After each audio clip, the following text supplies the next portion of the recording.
All right, let's see what happens now. Yeah, cross fingers. All right. Good to go. 27 people joining and more and more. And apologies from all of us. What is a online virtual event when you don't have tech troubles, right? We're here now with hopefully fully functioning audio, and I'm going to hand over to the very amazing, sharp, and capable Amy Lewin, who's deputy editor at Sifted. If you don't know Sifted, I don't know where you've been living. Definitely do check them out and follow them on Twitter as well, because they have some excellent gems to share. But very excited to present you with this fireside chat with Alice, who's joining us from the British Business Bank, who, if you didn't know yet, published a really fascinating and interesting and must-read report last year, which talked all about the sort of state of entrepreneurship and diversity in the UK. But without further ado, over to you. Hi everyone, and apologies from me because it was something on my computer that led to the technical difficulties, so sorry for keeping you waiting, but I hope this will be worth it. I'm sure it will be. So I'm, as Dharma said, I'm Amy, I'm deputy editor at Sifted, which we cover startups and tech all across Europe, and right from the start we've had a big focus on kind of diversity and inclusion and why startup land doesn't really look like normal land, the rest of the world. And Alice is also super interested in that, and she can explain more herself, but she was part of this great report that looked at kind of entrepreneurship in the UK and how kind of different categories of entrepreneurs experience things differently. But Alice can explain more about that in a moment. So it surveyed, this survey we're going to talk about, 3,727 entrepreneurs to be precise across the UK. And to kind of summarise the findings in a nutshell, they were A, not great, and B, probably exactly what you would expect.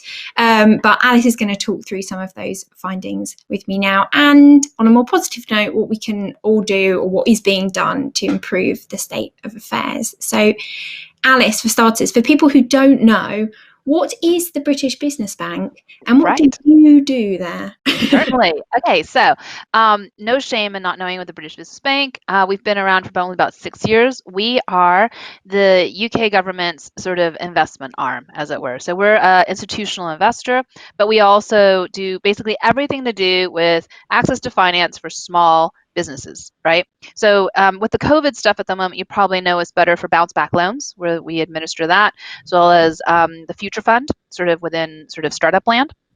But we also, of course, are the largest domestic institutional investor into UK venture capital. So we do all sorts of stuff around that. And as part of that, we look after the ecosystem as a whole, right? Like in totality, we not who wins, but that the system as a whole, the market as a whole works. So we mean that for everyone, right? And so that's why we look after things like diversity, because we really care about it. Now, my job, I am the MD for Strategy, Economics, and Business Development at the bank. And what that means is that I face outwards to things like this to sort of get input. So I was listening, for example, to all the pitches, because it's good for me to sort of, hear what the current sort of state of, actual business, people who are starting businesses are doing. But also I face into the government, in terms of doing business cases for sort of why the government should or should not or should continue to intervene in certain policy areas that sort of affect the market. So that's kind of what I do. I basically run an internal think tank on everything to do with SME access to finance, which is pretty good fun, actually. Awesome. And so when we're talking about, just to kind of make it clear, when we talk about entrepreneurs moving forwards, what's the definition of entrepreneur kind of in this report and in general for the BBB? Because it's a bit broader, isn't it, than No. So it's like we were talking in VC land at the moment, and this is broader than VC land. This is anyone who runs a business, everyone from the corner shop to like the stay-at-home mom who has an Etsy sort of website, right?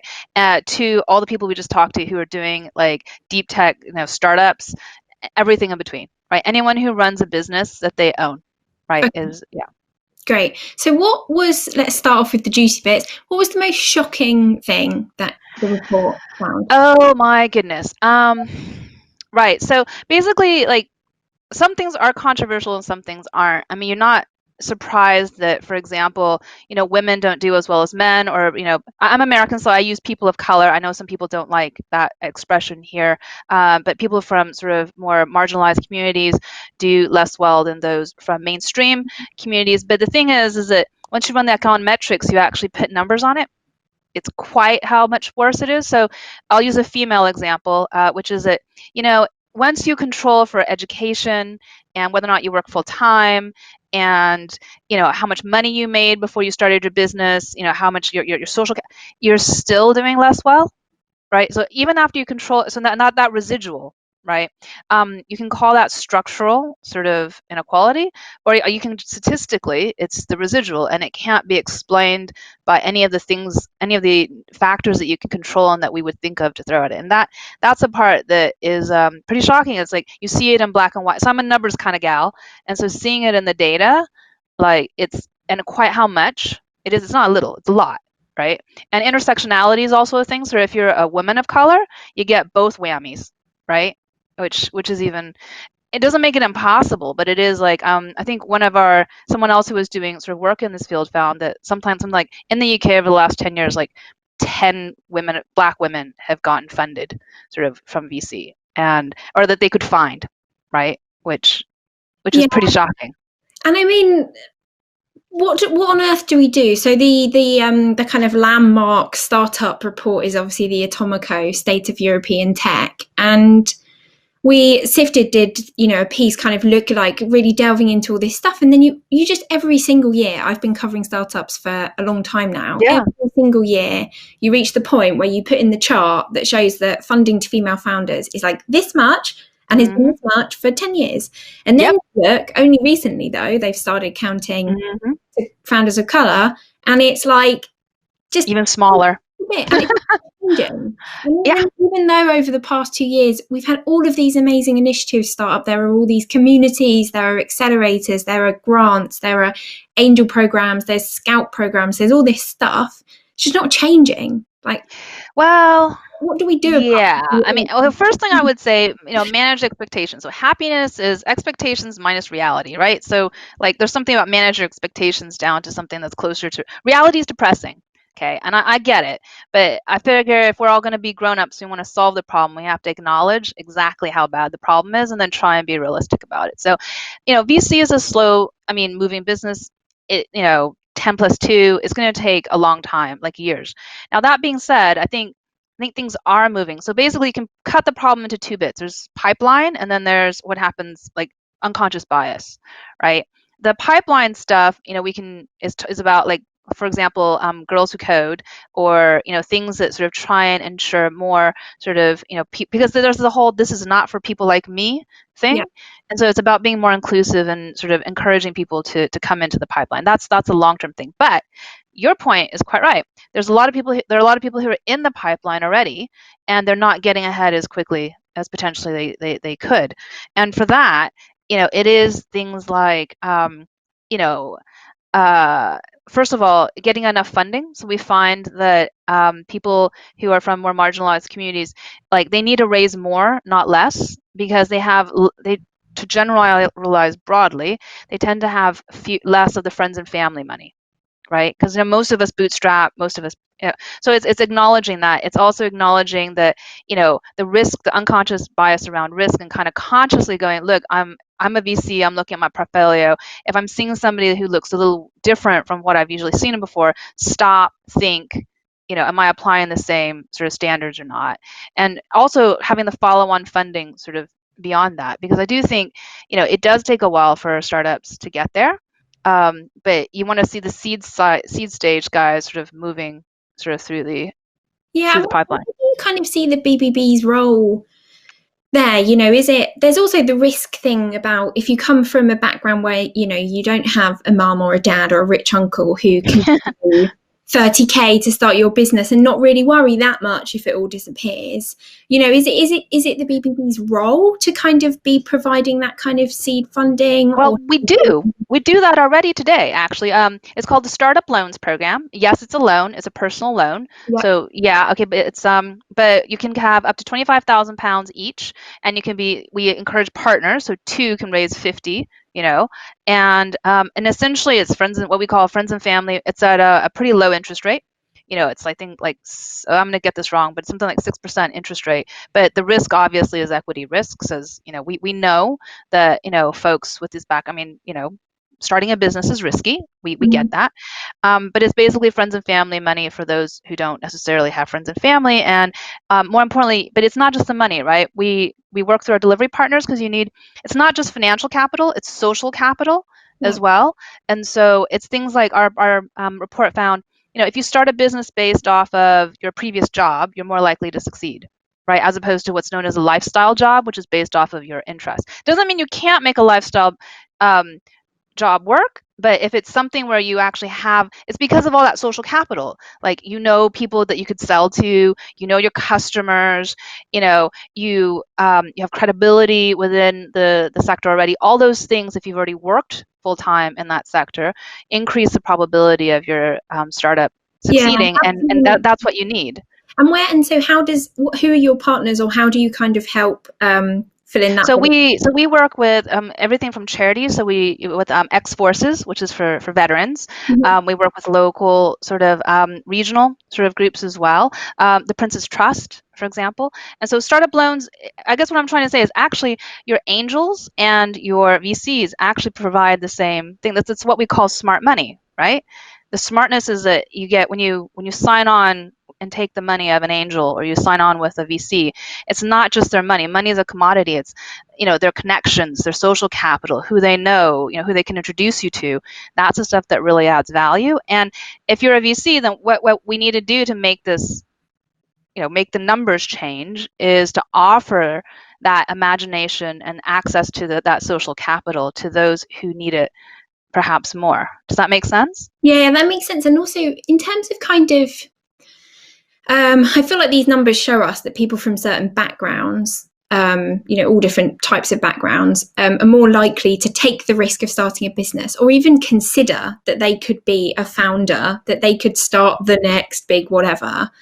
Whose role is it to kind of, is it anyone's role to encourage more people to start businesses? Or should we be saying, don't do it, don't be crazy? Well, okay, so I work with one of these, we work with the academics, and one of the lady professors that I talked to, we were talking about this sort of offline. It's like, wait a second, should we even be encouraging women to start businesses when we know that if they start a business, their income's going to be lower and more irregular than if they actually took a paying job? Right. For those of you who are on this call who are starting up your business, dude, this is your day-to-day life. You know what I'm talking about, right? You would make more money in the startup phases if you just took your day job, right? As opposed to trying to start. So there has to be a thing where, like, I'm not sure it's appropriate for everyone at every stage in life. And it is true that, if you can, I got so cross. There's someone on LinkedIn who goes, yeah, success as an entrepreneur means, trying 5 times, failing 5 times and doing the 6th startup and winning. I'm like, dude, not everybody has a privilege to burn through 5 different sets of friends and family money and keep going, right? It's like, I mean, if that's what it takes, then no wonder, it's only privileged people who make it. I mean, but we have to acknowledge this. And if you do have a dream and you do want to pursue it, then we should make it possible as a society, right? And if you want to help out somebody else, then pay it forward. Like, one of the things that the UK doesn't do as well as, say, the US, is that folks who've made it, like the entrepreneurs who've cashed out and made it, don't necessarily go and become angels. And it's not their money; it's actually their experience. Yeah, that's so invaluable. That we could do with more of sort of in the UK. I think that would really help. Yeah, so we had some nice little flying clap notice. So that was good. I've got a question from Julia Tudor, who says, money is a commodity. However, when you can't access it, looking for social capital isn't a priority. So how does BBB make sure that you open up access to underrepresented founders via the equity model rather than loans? So within the equity world, so we do regional angel matching programs. We're the biggest matching fund for angels, and what that does is that we can't. The money is the commodity, the smartness isn't from the angels, but what we do is we take this particular angel and we double their money. So there you get the smart bit and you get more money with, right? So that's actually part of it. On the VC side, we were doing pieces of research like this. There's Diversity VC, which has best practices for VCs, and it's things like open office hours, where you kind of go from here to here. They're all virtual now. Anyone can come to us, and we'll listen to you. We'll listen to you pitch. We're trying to there's a code, investing in women code for VCs and angels, that basically says, hey, you commit as an investor to being more inclusive in terms of opening up your networks. But I mean, we do know that, like, you guys all know this, right? Like, a warm introduction to a VC is like 13 times more likely to get funded than a cold one. So I mean, that's social capital, right? If you can get somebody who knows a VC to recommend you, you're much more likely to get funded, right? And how involved are you, or how much do you feel like you should be involved in kind of changing VCs? I feel like people often, the kind of the like knee-jerk reaction is to kind of look at a VC's website, and to be fair, most of the time you can do quite a funny not funny screenshot where you're like, oh, let's play find the person of color or find the woman, and there like really is one. It's like bingo, they're just not there. But is that kind of your I think so. It's just, so we have the Enterprise Capital Fund program. Basically, it's we're an LP and we'll stake sort of up and coming first-time fund managers, first-time teams, that kind of thing. Super competitive, though, right? Super duper competitive. We have backed, for example, Ada Ventures, which is Chuck Warner, and it is explicitly sort of about. I mean, it's a tech fund. It's a SaaS sort of based sort of tech fund, but one of their key ends is that they are targeting origination from marginalized communities, right? So we're in it as an LP because we think it makes sense, but also we like the fact that it is explicitly more inclusive and diverse as well. Do you think, I mean, I have a lot of respect for what Czech is doing because she also set up Diversity VC. However, that fund is targeting underrepresented founders. It does not only invest in underrepresented. Yes, that's right. Well, and part of two white privately educated. Yeah. I know. No, 100%. I'd rather see, and we've got some folks in our pipeline. We would, but on the other hand, so two things. Yeah, 100%. We'd like to see actual sort of fund founders being people of color. And on the other hand, the BBB is extremely rigorous about our standards, right? We will not sort of set people up for failure. Also, we don't want to lose, corporate, well, it's actually your money, it's taxpayers' money that we're playing with. And so we want to handhold people, get them to the stage where we're setting them up for success. And that takes a bit of time. But there are, I mean, with Black Lives Matter and so on, there are some active conversations afoot for how to do that. But, we are pretty realistic about where we are. And so there's a lot of work to be done. And we want to do that, but we're going to do it in the right way because, I mean, it's kind of like 15, 20 years ago when people put money into VCs in certain areas and when it wasn't ready for it, and then you had horrible, horrible returns. And it basically then for like the next 10 years was like, oh, well, you can't make any money in UK VC. Like if you have bad returns and it actually creates a stigma, with the bad returns that takes another 10 or 15 years. You don't want to poison the well, right? But we're challenging ourselves, and 100%, like we think we need to do that. Now that targeting point, I should point out that that we do have the Equalities Act in the UK, which the US doesn't have. And what that means is that you can't actually do, as a government money, we can't do reverse discrimination. We can't fund a fund that is only for women, right? It can target women, but it can't only be women and exclude men, because that would be against the Equalities Act. Complicated. I don't make the laws, dude. I just respect them. I've got another question from Anna Rocha, who is, sorry Anna if I've pronounced your surname wrong, who's asking kind of she brought up the other B, the Brexit in the room. So is the BBB kind of having to step up? Because obviously correct me if I'm wrong, UK funds can't raise from the EIF anymore, which is the other like big. Okay, so to be precise and fair to my EIF colleagues, if you're UK only, you can't raise from the EIF fund. But if you're doing a pan-European fund where the UK is something like 40-ish% or less, I mean, it's not a hard or fast number, they'll still look at you, right? Okay. So, because they can, just like, and yes, the BBB is trying to, we've been since sort of Article 50 was triggered, like Seed Camp, for example. Seed Camp, and Reshma got caught in the middle of all that Article 50 stuff. And so we basically upped our percentage sort of in their fund, rather than have them not be able to make first close. So yeah, no, we are trying to do that. And but like I said, the ECF was competitive. We have more people in the queue, is the truth, sort of. But yes, we fully appreciate the situation. And there's another form of diversity which we often forget about, especially people like me sitting in London, naughty. What about the kind of diversity of entrepreneurs around the UK? What's your kind of strategy for whether this is, I mean, I guess especially maybe kind of in startup land, because that's who our audience is. How do we make sure that you really can set up a tech business in Manchester or Glasgow or Swansea and not be at all disadvantaged because you're not, in Shoreditch? Oh, honey, I think in some ways you're advantaged if you do that, right? Because the costs are lower, your burn rate's lower. Yeah, I mean, like that was one of the things that we found in our report, was that actually the failure rates in London are higher, right? Because let's face it, there are more privileged people in London. There's more competition in London, and bloody hell, the costs are higher, right?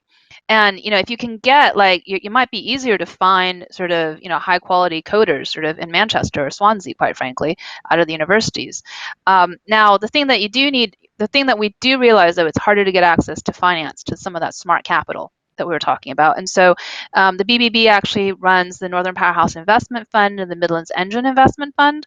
And so both of those have both debt and equity aspects to it. And a lot of it is about trying to, when we choose a fund manager for those, we mandate that they have to open an office locally, because we want actual, living, breathing people to be there on the ground, because we know that it's that smart capital that is important, and hopefully can help engender those local sort of ecosystems, because they're less mature. So how is that changing, or how are you I imagine you've kind of looked into this internally now that we've got this potential world of remote working moving ahead. As you said, loads of VCs have had to be sourcing online for a year now. They've been running these office hours that are like this. And technical difficulties aside, that means that people can meet them anyway. You don't have to get on a train to go to. Yeah, I mean, or what some of my Newcastle people called the 200-pound sort of coffee. You pay £200 for that train from Newcastle down to Shoreditch to have a quote coffee with a potential investor. It's a lot easier now, isn't it? Yeah, no, we have great hopes that might help. I don't know how much of this is going to stick once we can actually see people face to face, though. Because I tend to believe that we're animals, actually, and that at some level we don't evolve that fast. And so if we can see people, I don't know. I mean, I'd like to think that the ongoing relationship can be built this way. I'm not sure about the initial investment decision. I mean, the evidence isn't necessarily in yet, so we're kind of running a natural experiment. I hope so. But in the meantime, I still think it would be kind of cool to have a community like in Manchester, which is emerging, where you've got founders and repeat founders, and then all the advisors and everybody who's around it as a critical mass around the university and around the center, who can sort of feed off of each other, right? I still think as human beings that sense of community is helpful. Okay, amazing. So Dharma's telling us we've only got a tiny bit of time left, so maybe to end on a hopeful note, what are some things that are out there that you want to tell this audience here about, that they can join or that they can do, that will help make, hopefully, the next time you do a report like this, the numbers that a little bit less facepalm? Yeah, no. I mean, I guess part of it is don't ask, don't get, right? I mean, there is a certain amount of self-limiting, but I don't want to blame the victim in any way, shape, or form. I also think that those of us who are sort of in positions of privilege need to consciously check sort of what we're doing on stuff. Sorry, and I am being rung. Hold on. And that also do check out sort of opportunities like Atomico, for example, does run sort of open office hours. They're not the only one. And basically pay it forward, right? Like give tips to the other people, create community links. I think that actually is, I think people feel, we called it alone together because one of the things that came across is entrepreneurs felt really lonely, actually. And yet they're all in it together. Like there's like loads of people doing this at the same time. And so it's about that sense of community is incredibly powerful. Okay, amazing. Thank you very much, Alice. Pleasure. About community, please do sign up to Sifted. We have sneak peek for this audience. We're launching a few new newsletters recently, some of which one's going to be based around sustainability, so hopefully very relevant for a lot of you guys, and another one around what we're calling Startup Life, which is all that stuff around like mental health, remote working. How on earth do you find a VC if you don't just have a pal at McKinsey or a pal at Atomico? So please do keep an eye on our site. We'll be shouting about those once we've done a tiny bit more tweaking. So thank you very much for listening, and thank you again, Alice, for all that super. Absolute pleasure. Yeah, thank you both so much for this. This has been absolutely fantastic, and we've seen sort of reactions coming in, but also really important questions. So in the spirit of paying it forward, do check out different sort of resources available from the British Business Bank, but also from Bethnal Green Ventures. We've got a few sort of resources for both founders looking for funding, with a whole list of impact investors across Europe freely available, but also resources for investors and anyone with any potential for disposable income to invest in really amazing companies. Do check out our investor resources as well. But again, a virtual round of applause to Alice and Amy. This was absolutely fantastic.